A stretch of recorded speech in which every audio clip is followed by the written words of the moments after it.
All right, let's talk about books. I have 5 listed that I want to read.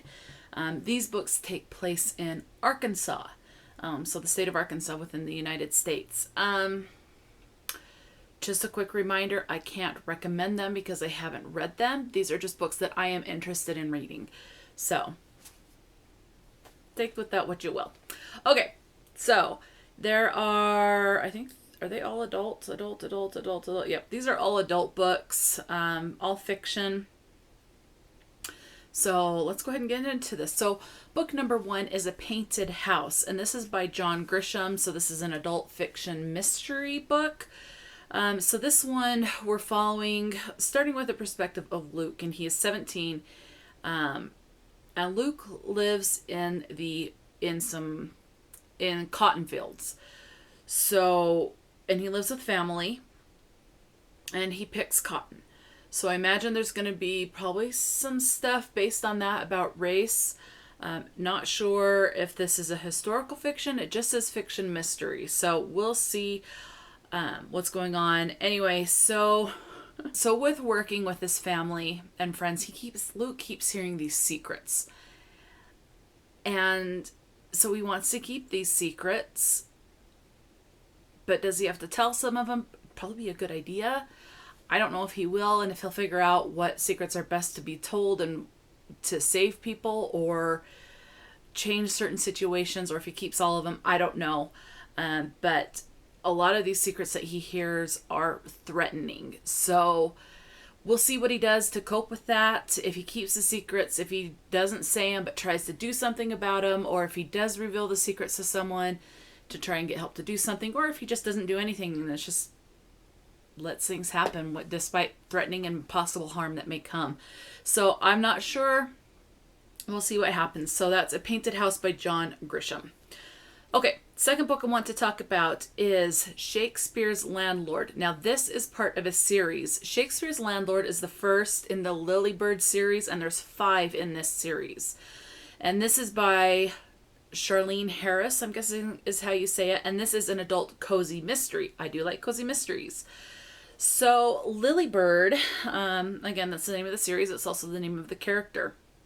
Lilybird really wants to escape a dark and violent past that she's experienced. And of course, obviously with cozy mysteries, things happen. The wrong person gets blamed a lot of the time. And people try to clear a name, whether it's themselves or a loved one or something like that. So she stumbles across a dumped dead body, and she is dragged into the murder case. Fingers are obviously, in this particular case, pointed at her, not at a loved one, but at her. So they're pointed at Lilybird. And she, of course, like a lot of cozy mysteries, it's pretty much the exact same formula. It's just how things are told and maybe tweaked here and there. But of course, she needs to prove her innocence. So standard cozy mystery. I do enjoy a good cozy mystery, so I think that'll be good. Okay, number 3. This is A Sparrow Falls. Not like a waterfall or something like that, but like a sparrow falls, like you're falling, I guess. Well, pretty much the same thing because they both fall. Anyway, A Sparrow Falls. This is by Victra Olsen. Can't read my own writing, so I may have that first name wrong. But I'm guessing it's Victra. Anyway, so this one's a historical fiction. So this one we're following Sarah Jones. And this synopsis is pretty straightforward. Something happens where she is robbed of her childhood innocence. And so we're going to be following her as she tries to overcome, adapt, grieve possibly. Is there going to be revenge? I don't know. But she loses her childhood innocence, and now she has to figure out how she can overcome things or something or not. So we'll see what happens with that. That's really all I know about that one. Now, these last 2, I need to read the synopsis. Okay, so book number 4 I want to mention is part of a series, and right now there's 16 books in this series. Oh, what did I do?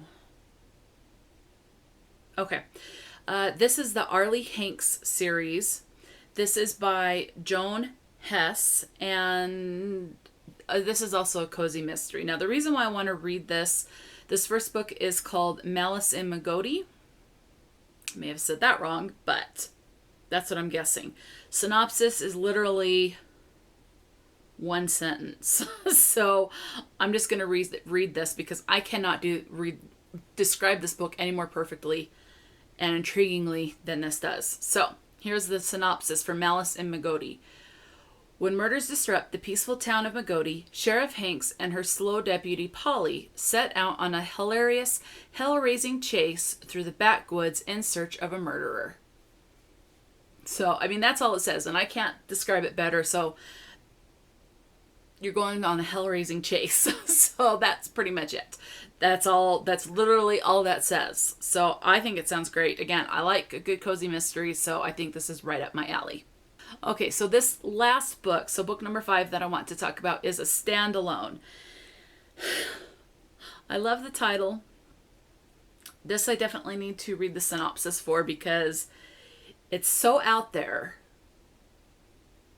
that it's better to read the synopsis. So, the title is The League for the Suppression of Celery. This is by Wendy Russ. This is, I did write this down, this is an adult chick lit humor book. So let's go ahead and read the synopsis. It's a little bit longer, but it'll be worth it. So, The League for the Suppression of Celery. Kate Pearson heads west from Arkansas in an old jalopy with 2 parakeets, a job offer, and a half-baked plan.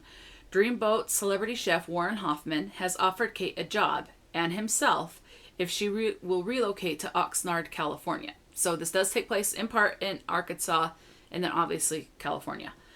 Okay, so continuing on. The catch?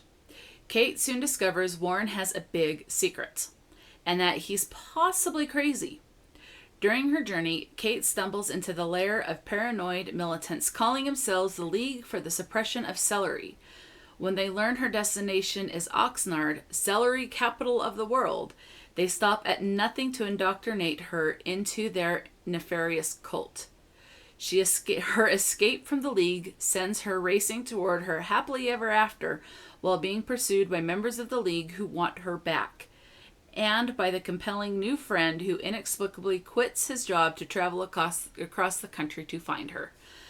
So, I mean, it's out there. It sounds very out there. A cult, or based on celery. I guess you could have a cult on anything, but this just sounds like it's going to be, I mean, it does say humor. It sounds like it'll be funny and be a good wild ride.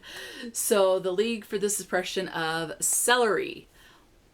We'll see what happens with that one, but I thought that just sounded, I just couldn't pass that up. I had to put that on the list. So those are the 5 books. 5 books that take place, at least in part, in Arkansas that I want to get to, hopefully sooner rather than later. But I definitely want to get to these. So these have been added to my TBR list on Goodreads. And hopefully I'll get to them soon. So 5 books that take place in part in Arkansas. Have you read any of these? Please let me know in the description box if you have. If you have a favorite book that takes place, at least in part, in Arkansas, definitely let me know so I can check it out. I'd greatly appreciate that because I would like to grow these lists. So, but that's it for this video. Short and sweet and to the point. So I do like these. These definitely, I like doing this because it introduces me to books I never would have heard of, authors I've never heard of. So this is a great way to find new to me authors and some really crazy sounding books. And sometimes I stumble across some, nonfictions because I am trying to read more nonfiction because I find I actually do like nonfiction. As long as I can find the right nonfictions. So it's all, it's just like nonfiction and fiction are, it's all relative as far as what you like and stuff, It's just, anyway, I think the tastes can vary regardless if it's fiction or nonfiction. So, yeah. Anyway, I'm excited to get to these hopefully soon. But yeah, so again, let me know if you're interested in these. If you've read any books that take place in Arkansas, So I can definitely check those out and maybe add them to my list. So until next time. Oh, and in the description box, you will find all of my social media information and anything else you might be interested in. I'll have down low. I'll try and list these books along with the author.